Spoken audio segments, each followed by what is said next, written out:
اعوذ باللہ من الشیطان الرجیم بسم اللہ الرحمن الرحیم۔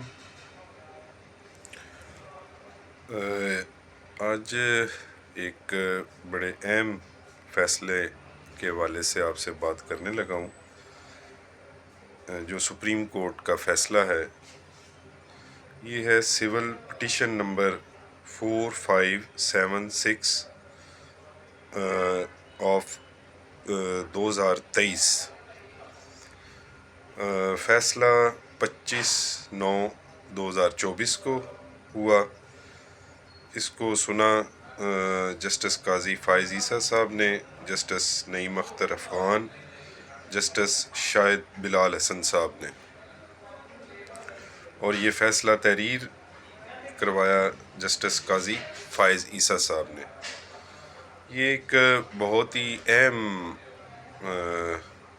پہلو کے حوالے سے ہے کہ جو محروم کر دیا جاتا ہے وراثتی جو جائیداد ہوتی ہے خواتین کو اس سے۔ تو یہ دو بیوائیں تھیں مرنے والے کی، جو ان کا خاوند تھا۔ تو اس میں جو مرنے والے کے بھتیجے تھے، انہوں نے پہلے ایک بوگس جو ہے وہ گفٹ ڈیڈ، ایک ہبہ نامہ جو ہے وہ اپنے حق میں جو ہے وہ پیش کیا، اور پھر ایک بوگس راضی نامہ جو ہے ایک وڈو کی طرف سے، بیوہ کی طرف سے دوسری بیوہ کے حق میں، وہ مقدمے میں پیش کیا، اور اس کی بنیاد پہ جو ہے کہ وہ انہوں نے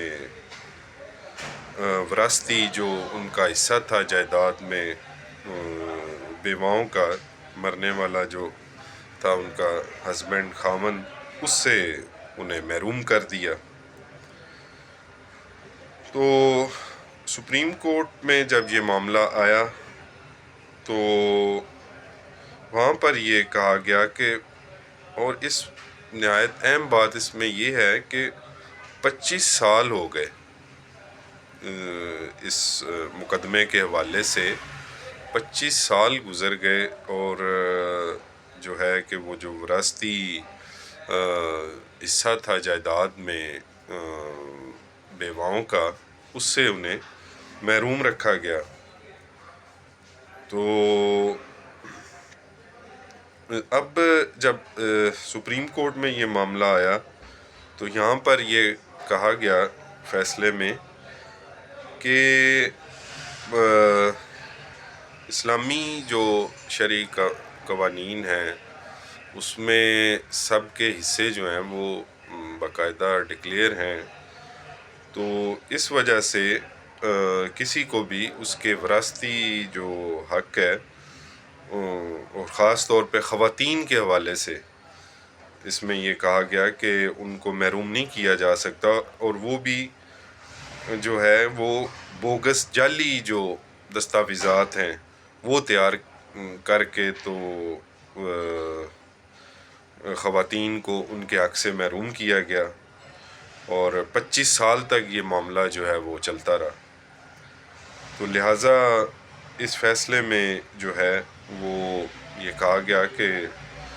بیواؤں کو ان کا جو ہے حق، مرنے والے ان کے خاوند کی جائیداد میں، وہ ان کے حصے کے مطابق دیا جائے، اور جو ہے باقی جو حصے دار ہیں ان کو ان کے حصے کے مطابق دیا جائے۔ تو یہ جو ہے کہ ایک نہایت ہی اہم فیصلہ جو ہے اس حوالے سے کہ جو خواتین کو ان کی وراثت سے، جو وراثت میں ان کا جائز ایک حق ہے شرعی، اس حوالے سے یہ ایک نہایت ہی اہم فیصلہ ہے، اور یہ اس حوالے سے ایک جو ہے وہ اصول جو ہے وہ طے پا گیا کہ جو ہے کہ کسی کو اس کی جو وراثتی جو ایک حق ہے اس کا جائیداد میں خواتین کا خاص طور پر، اس سے جو ہے وہ محروم نہیں رکھا جا سکتا۔ بہت شکریہ۔